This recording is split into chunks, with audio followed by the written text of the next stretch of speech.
Bonjour et bienvenue dans cette nouvelle vidéo consacrée à la création d'une application de suivi de crypto-monnaie en React. Donc, avant de passer à la pagination, voyons ensemble quelques éléments de style. Pour ce faire, rendons-nous sans plus tarder sur notre éditeur de code favori, à savoir Visual Studio Code. Une fois sur Visual Studio Code, il est temps de styliser un peu l'élément en question pour avoir un effet, on va dire, plus wow. Donc, on vient juste là et je vais tout simplement coller l'élément en question. Donc, qu'est-ce que j'ai rajouté? J'ai rajouté simplement le row que nous avons sélectionné dans la vidéo précédente, juste, juste ici, pour justement displayer les choses comme il se doit. Voilà.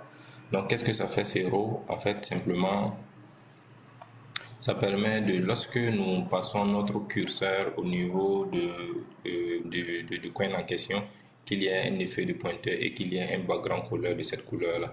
Et qu'on ait également un hover effect, voilà, de cette couleur-là. Donc, allons voir ce que ça donne comme résultat avant de passer à la pagination. Ok.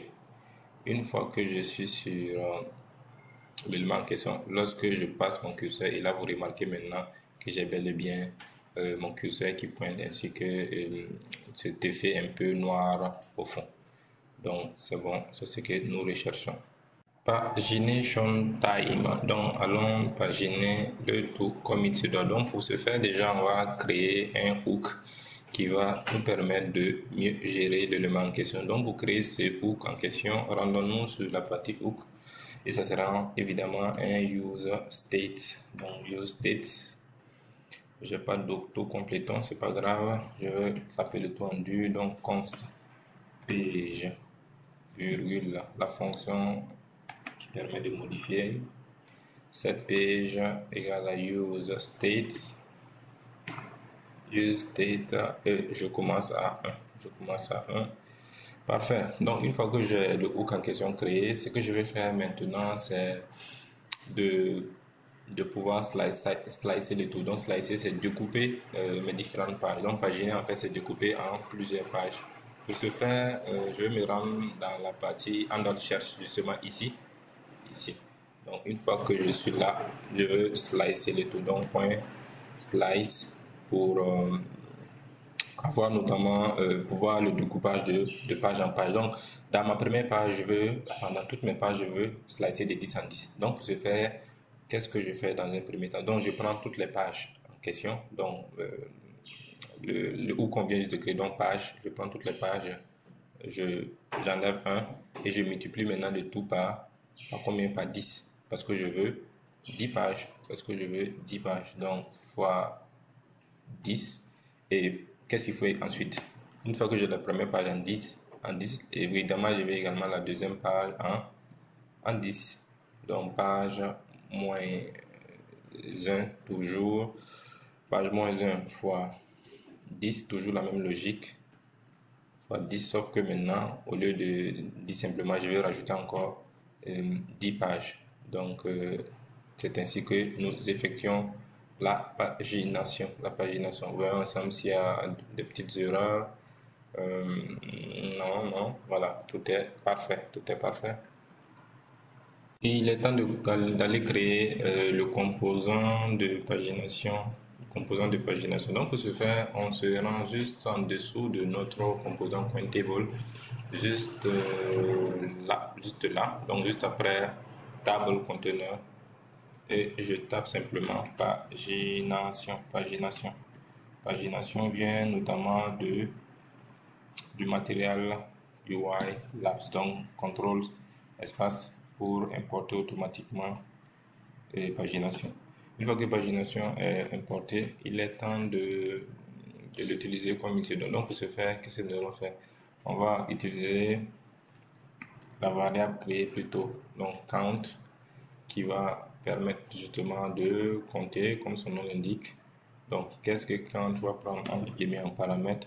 On va le handle cherche que nous avons créé plus haut, handle cherche handle search, c'est bien ça, handle search.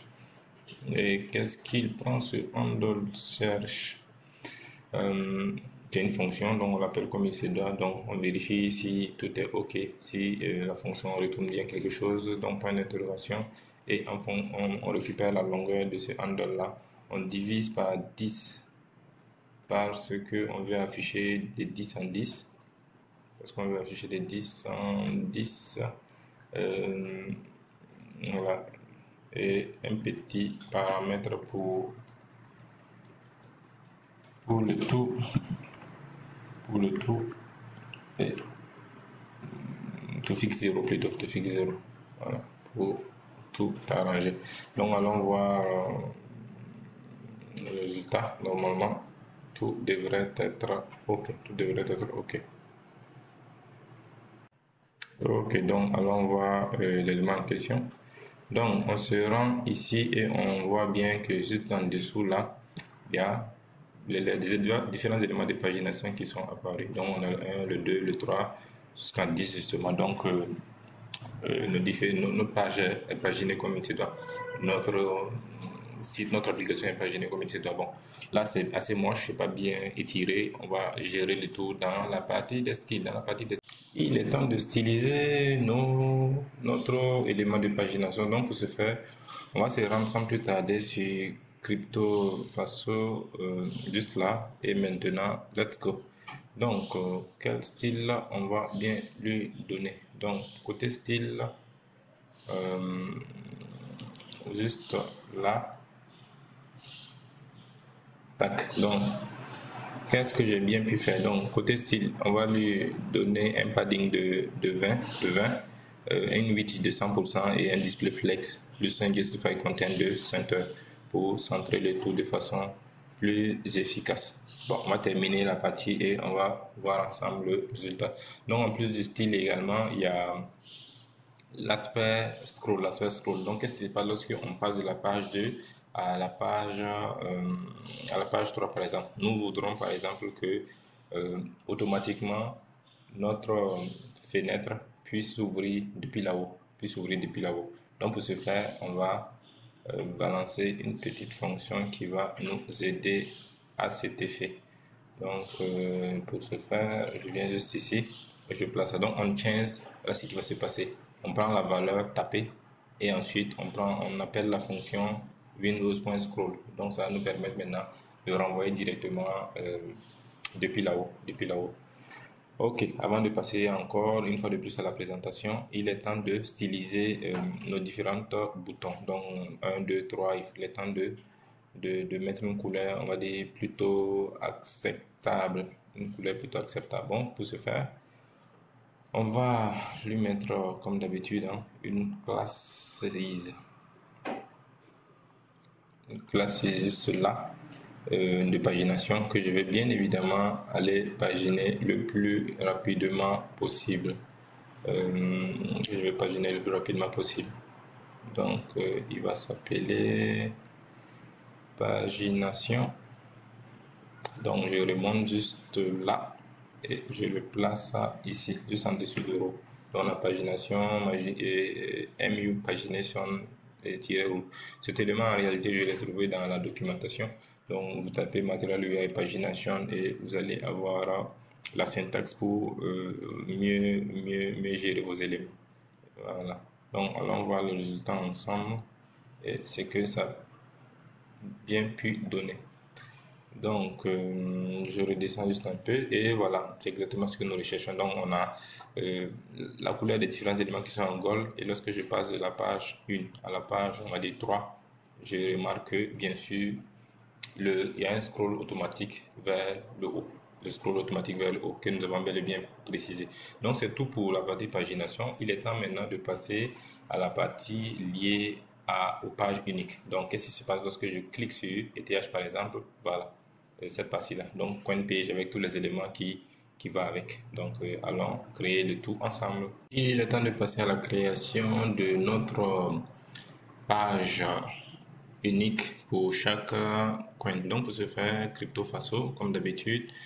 Au niveau de Crypto Faso, Qu'est-ce que nous allons bien faire? Déjà, je vais commencer par nettoyer le tout, donc on n'a plus besoin de ça. Ça non plus, ça non plus, ça non plus, ça non plus, et bon, ça non plus.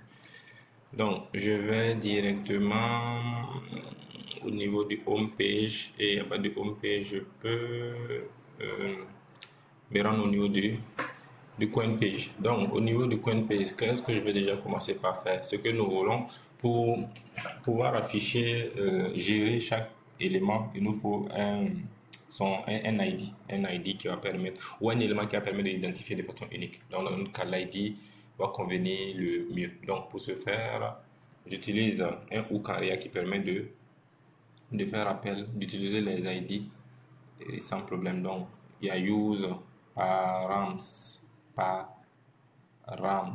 use params qu'il faut que j'importe évidemment. Contrôle espace, il ne veut pas apparaître, donc je vais l'importer simplement de façon, on va dire, manuelle. Donc avant ça, const id, c'est id que je vais récupérer au niveau de params en question. Donc id use params. Une deuxième fois ça ne marche pas. Ok, on importe de façon, on va dire, en dur. Donc pour ce faire, je mets import use params, de React Router. Donc use param va importer. Donc ce que je fais là en fait c'est du destructuring. En gros, use param retourne plusieurs éléments, mais en réalité ce que je veux c'est récupérer juste l'ID. Voilà, donc je récupère, en fait c'est une façon de dire je récupère l'ID de tous les éléments renvoyés par use params. Voilà, donc je récupère mon ID. Une fois que j'ai mon ID, qu'est-ce que je peux faire? Je vais créer un nouveau state, donc use state, qui va permettre plus tard de gérer tous ces trucs. Donc use state que je vais appeler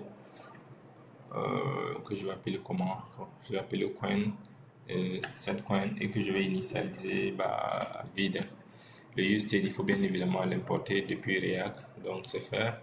Une fois que je l'ai importé, de quoi avons-nous encore besoin? Nous avons besoin de gérer, comment on appelle, je vais faire appel à mon crypto state, donc mon contexte global qui est le crypto state. Donc je tape crypto state. Ok, je sais aussi de l'importer, il ne marche pas de façon automatique, donc je suis obligé de le faire en dur. Donc const currency et symbole seront importés depuis crypto state et j'importe crypto state. Toujours pas. Ok, donc allons l'importer de façon manuelle. Allons l'importer de façon manuelle. On a import crypto state que j'importe from quoi? From crypto context. Exactement, crypto context. Donc crypto state est importé, tout va bien. Qu'est-ce qu'il faut maintenant? J'ai l'ID, j'ai le coin, j'ai crypto state.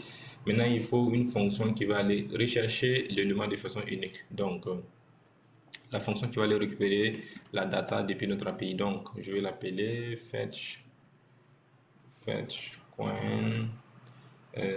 étant donné qu'il faut aller récupérer quelque chose quelque part et qu'on ne sait pas quand il sera de retour, entre guillemets, j'appelle le mot-clé async.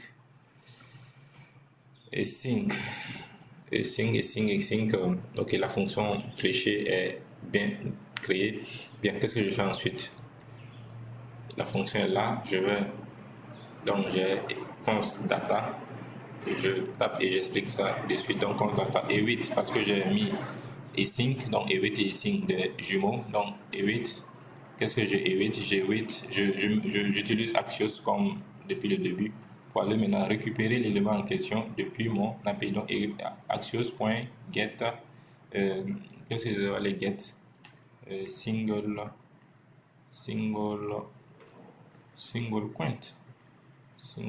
point, single point de quoi? De l'ID. Bien, il est temps d'importer tout ce qui a importé déjà. Single point, déjà Axios pour commencer. Axios, j'importe Axios de Axios, ça c'est bon. Quoi d'autre qu'il faut importer mais qui n'est pas importé apparemment? Single point, ok, déjà où se situe le single point? Il se situe au niveau de notre élément d'API, donc c'est ici dans le endpoint, c'est celui-là, le single point plutôt ici. Donc c'est lui qu'il faut utiliser.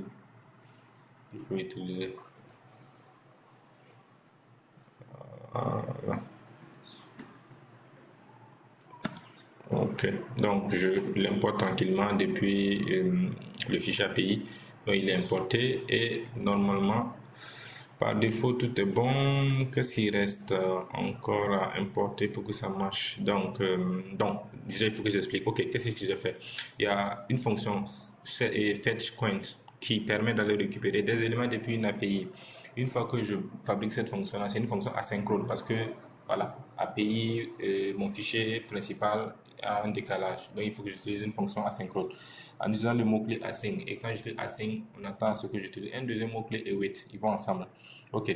Une fois que c'est utilisé, il faut faire quoi pour aller trouver un élément au niveau d'une API? Il y a une librairie Axios que j'utilise pour ça. Donc, Axios. Quelque chose. Axios.put, Axios.get, Axios. Ce que vous voulez. Et je m'en vais rechercher maintenant cette fonction précise qui se situe ici. Cette fonction-là se situe ici.